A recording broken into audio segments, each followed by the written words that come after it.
the world's #1 podcasting platform for African stories. Beautiful people, welcome to Africa Podcast Day 2024. I am your moderator, Kevin Y. Brown, the Chief Content Officer and Head of Strategy at Afripods, and I'm joined today by two phenomenal women who are also in the podcasting space in Africa, who are making waves and are making changes. So I will allow them to introduce themselves and then also tell us about what Africa Podcast Day means to them. So Silvia, please take us away. Thanks a lot, Kevin, and thanks for having me here. My name is Silvia Tonui, and I co-own a podcasting studio in Nairobi called Trio Media. And I'm really excited to be here. What does Africa Podcast Day mean to me? I think it's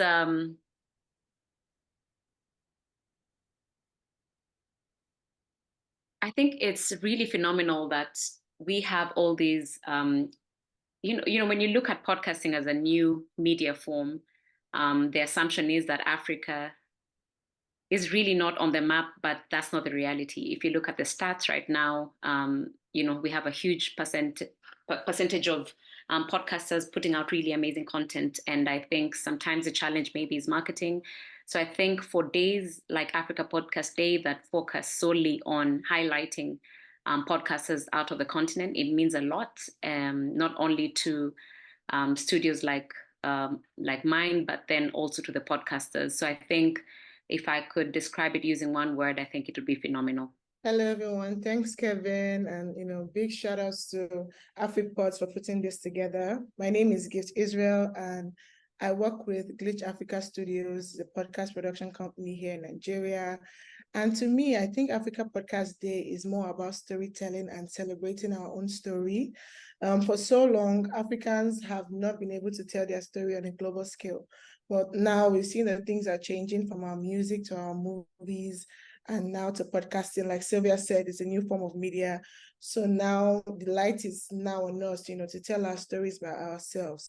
So I think that's why, Africa Podcast Day is so special, because it's giving podcasters the opportunity to continue to tell their stories themselves. Awesome.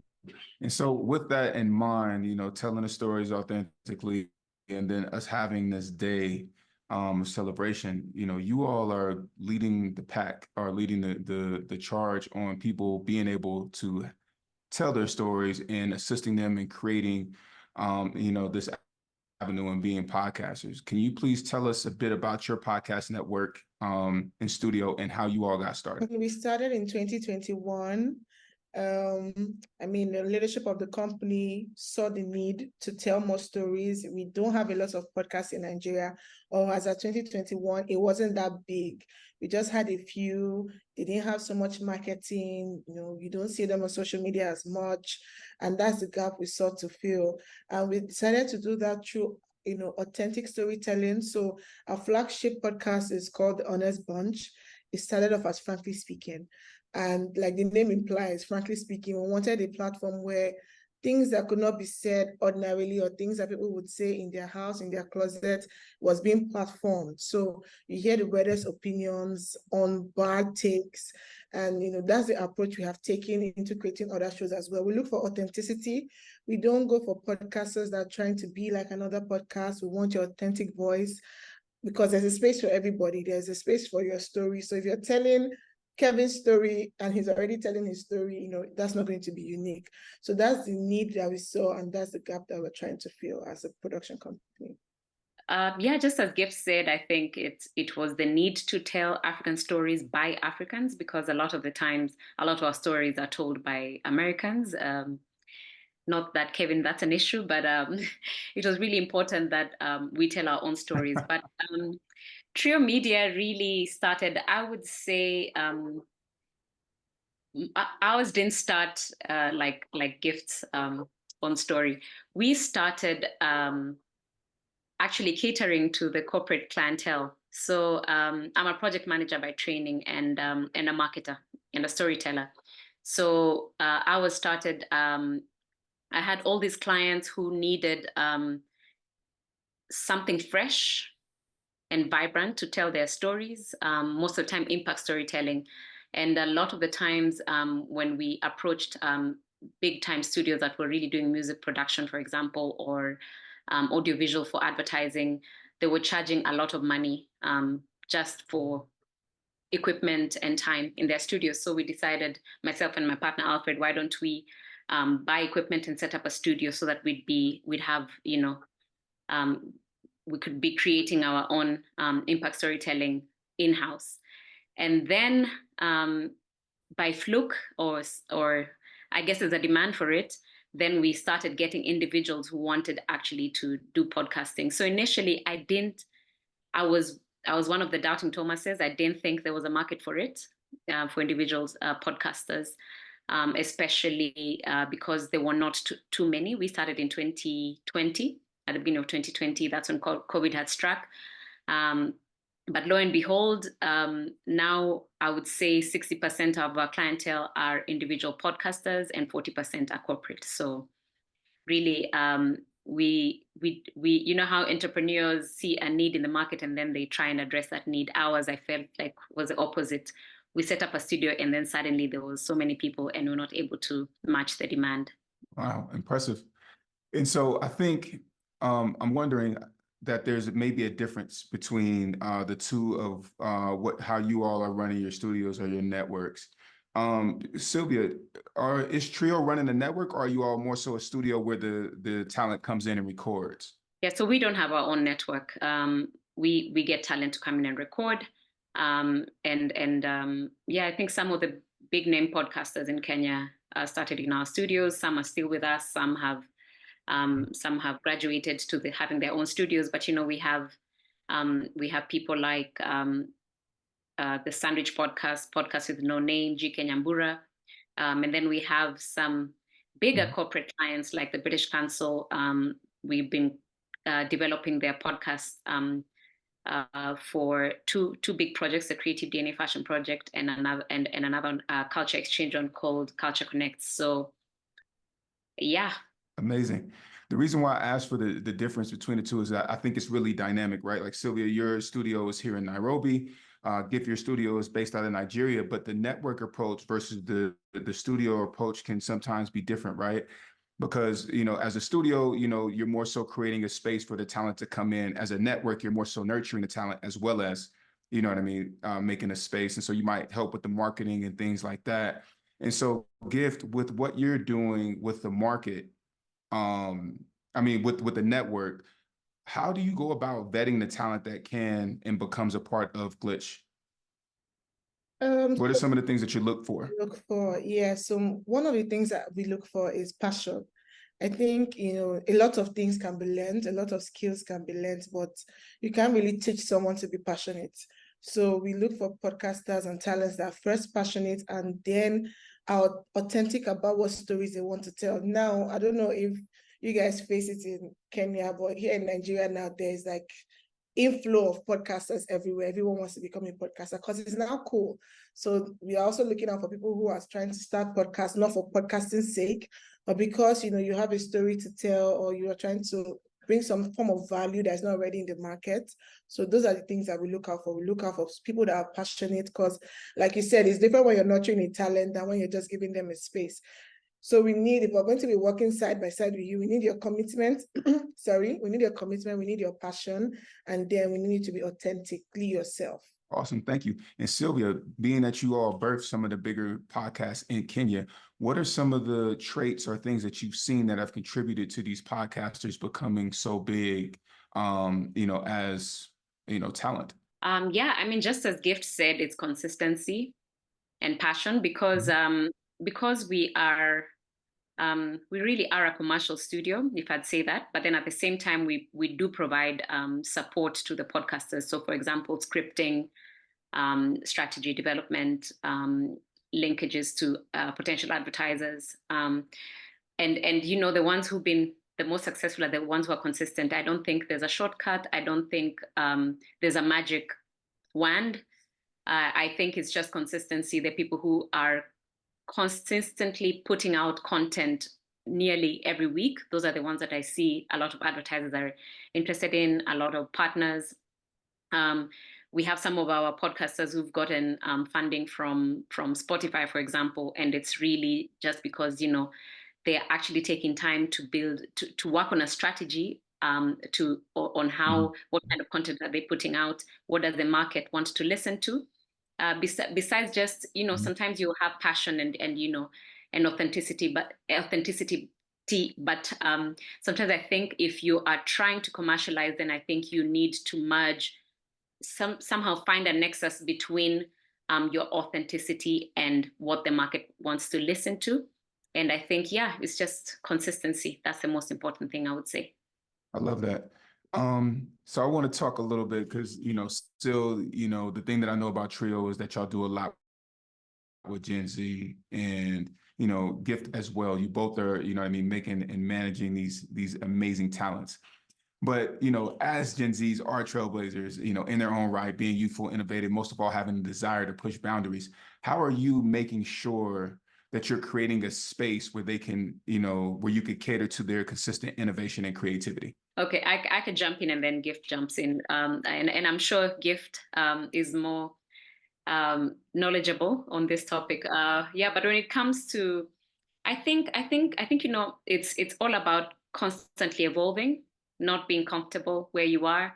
A lot of I mean, if you look at the technologies that are coming out daily, even just social media platforms, is just constant evolution. And I think we can't just sit down and say, oh, now we're comfortable to be one of the biggest content producing hubs in Kenya.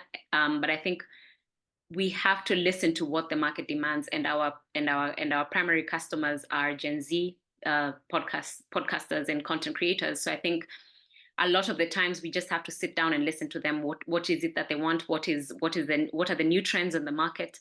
I think we can't just impose what we think is good for them. We actually have to listen to them. So I think it's just constant communication with our primary customers, and at the same time constantly evolving. You know, for example, when we initially started, we were trying to really follow very traditional models of distribution, you know, using content distribution networks. And then we quickly realized that the market is very different in Kenya. A lot of people are on their phones. So we had to now adapt and create content that can be listened to on WhatsApp, because that is the number one distribution channel in Kenya. So it was just about now adapting all our content so that people can distribute it on WhatsApp and listen. So I think it's just about constantly evolving, constantly listening to the market and looking at trends before they even get here. Luckily, I think we have very robust markets like the US and Europe that we can use as a benchmark, and able to see what are the trends that are happening in the US and Europe, and then able to adapt, or rather even just in preparation, prepare for those trends that are coming. Can you elaborate a little bit? Oh, yeah, I'm saying like WhatsApp, how did you make the audio or the pods available? And like, you know, what does that look like, you know, for the talent? Yeah, so, you know, it's, so because we're a content creation hub, we have such diverse content producers. And so I'll give you one example. We have teachers. You know, sometimes you think it's only cool Gen Zs who want to create audio content, but then we have teachers who are maybe doing, the English word escapes me, but so basically if I'm a math teacher and I want to train young people, I'll come into the studio and record 7 episodes of algebra, for example. And a lot of the times, if we look at very traditional ways of distributing that audio content, it will most likely be Spotify or Deezer or you know, other channels. But then Afripods. Or Afripods. For sure, or Afripods. Yeah, but then their primary clientele is parents who are buying that content so that they can train their children when they get home. And those people most of the time are not on Spotify or Afripods. Most of the time they're on WhatsApp. So it's just about adapting it into audio content that it can easily be forwarded on WhatsApp, for example. So I hope that makes sense. So it's not really podcasting, but then I think it's just, it's audio content, and how is the market consuming it. And I think Africa is very different to Europe and the US, for example, where everybody's on Spotify or Afripods. A lot of people want content that they're able to download. So that's what we've done. But then, I would say that's maybe 10% of our content. The rest of the 90%, we're using content distribution channels for those. So when a parent looks to access, let's say, the lesson plan that the teacher's created, the math teacher that you just described, is the parent usually purchasing from the teacher prior and then the teacher then forwards the audio, or how does that transaction actually land or go? So for content producers like those, we literally, our work is audio content production, and we give it to them. We have worked with other partners previously where we own part of the contracts, part of the content, sometimes 60-40. And that usually is if they can't afford the studio fees, for example. But then when for customers like those, we literally just create the audio content, sometimes audio visual, hand it over to them, and they work on their distribution by themselves.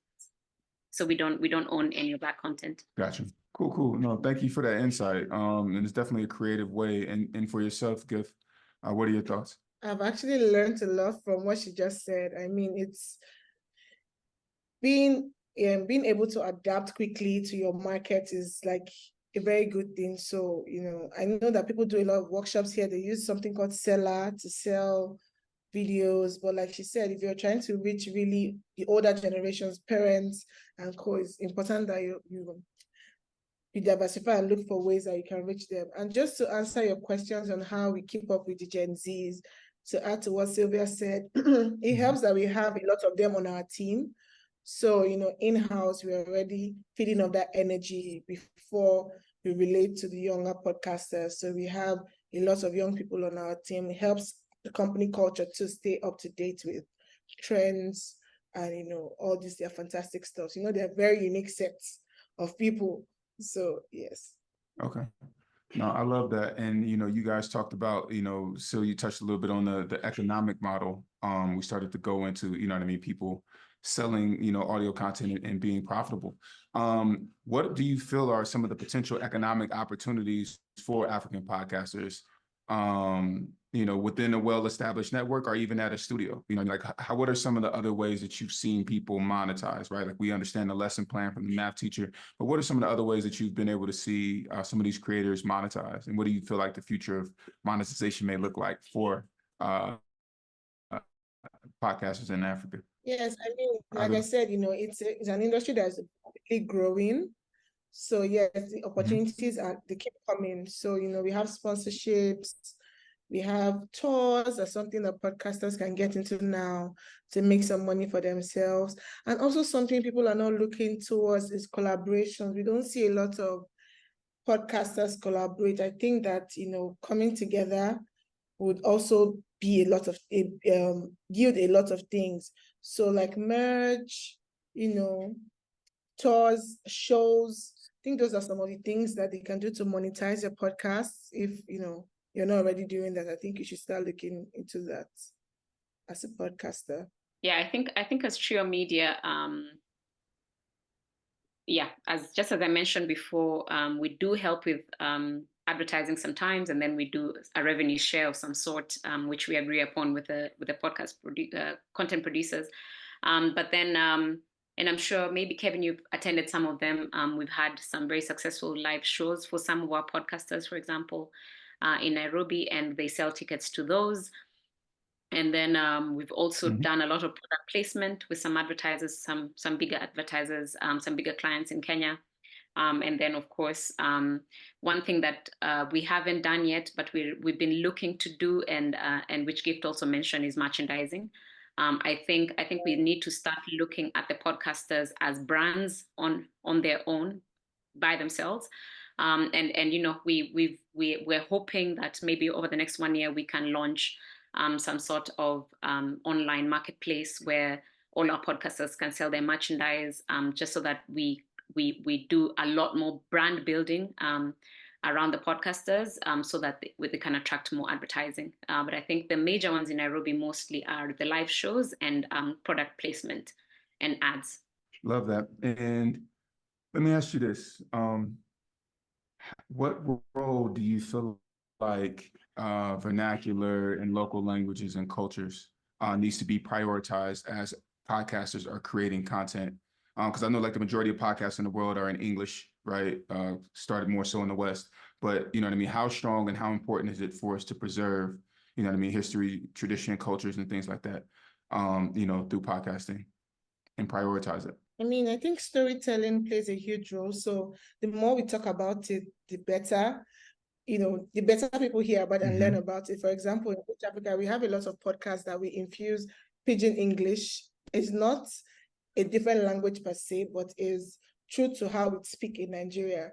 We would probably not speak Yoruba or Igbo in a podcast because we don't want to limit the amount of people that listen. We don't know if there's technology yet, or we haven't tapped into the technology that can translate while you're listening yet. So probably we wouldn't venture into that. But in the way we speak and in the way we tell our stories, we try and infuse our language in one or two ways. So maybe if it's a quote, a slang, we try to add it into the podcast just to remain authentic in our storytelling. Yeah, I would say 90% of our content producers are doing it in English, but then we do have some who are doing it in Swahili, others doing it in Sheng, which is Kenyan slang.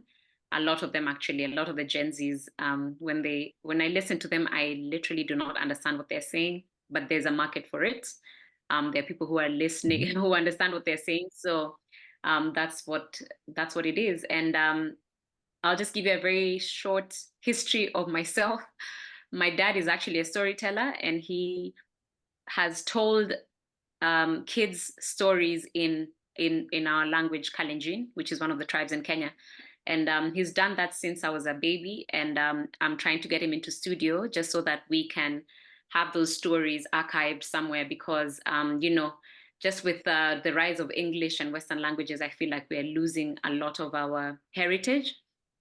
So I'm really trying to convince him to come into studio. I think he has so far over 5,000 stories in 30-minute episodes, and that's such a huge library of Kalenjin folklore, African folklore. So that's I hope in the next, if we have this conversation in the next 1 year, we'll have already recorded some episodes. Oh, man, I'm excited. I thought, I want to Silvia, know Kalenjin, so I thought you said you were about to take over.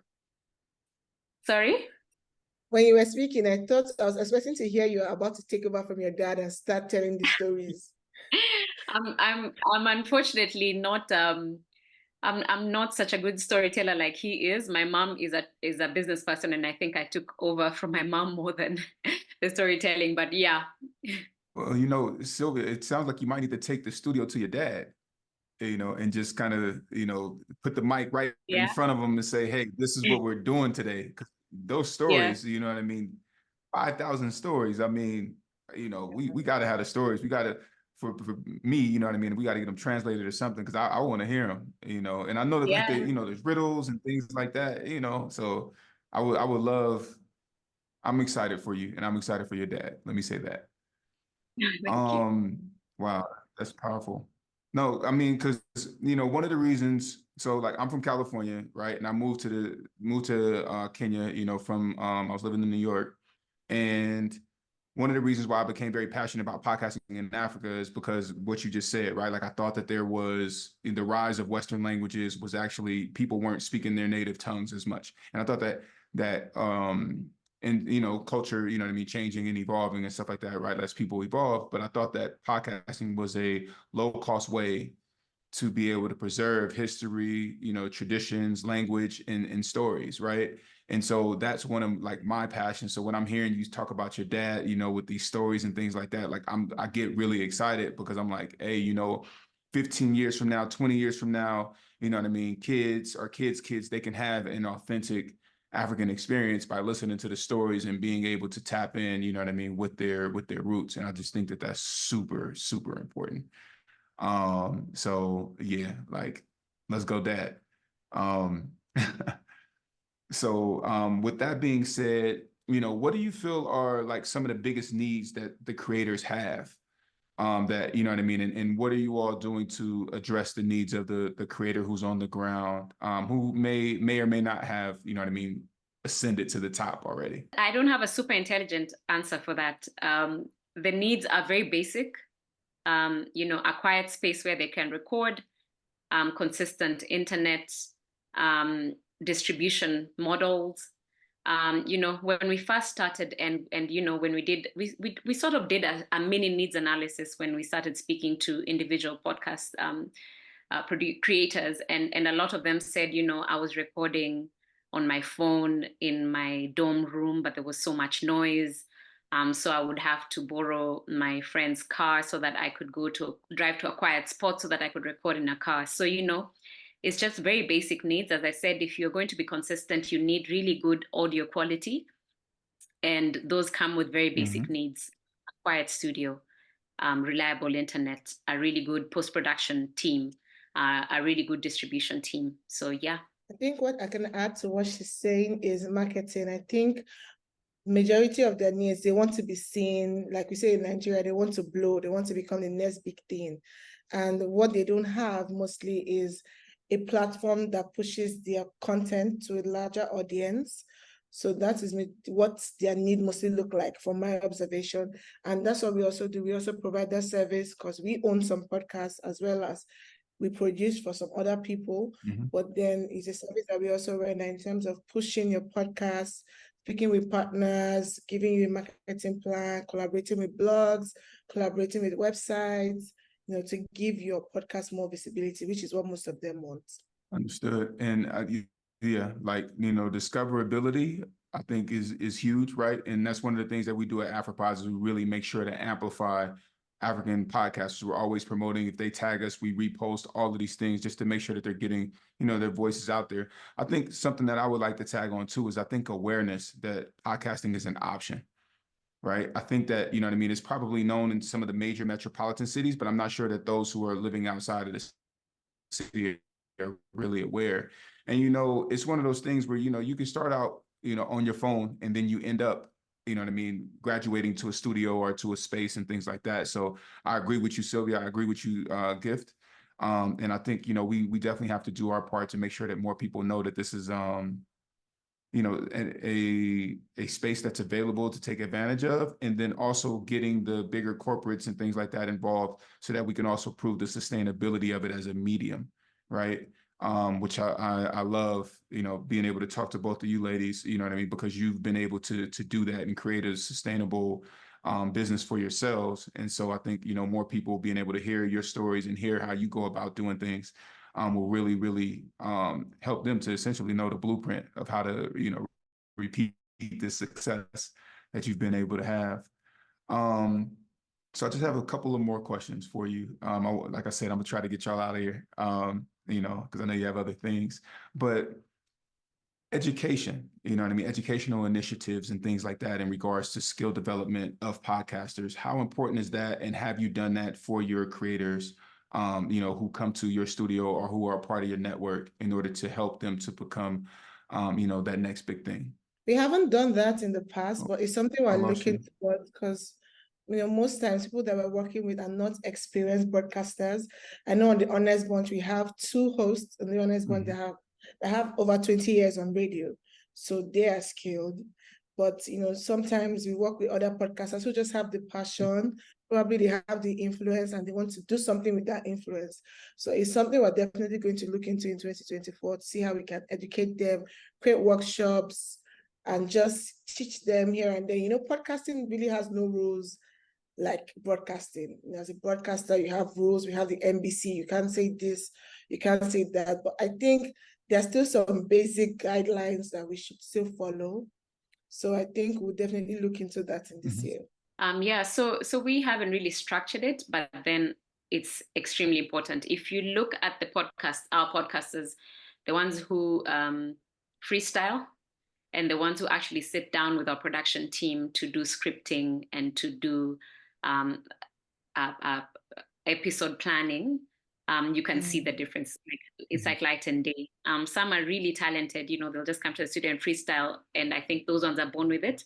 But a majority of the people, a majority of like all skills, they all can be learned. So I think it's really important. We haven't done it. We're hoping to maybe partner with Afripods for some sort of master classes for that, because it's really necessary, and you can really see the quality difference when that actually happens.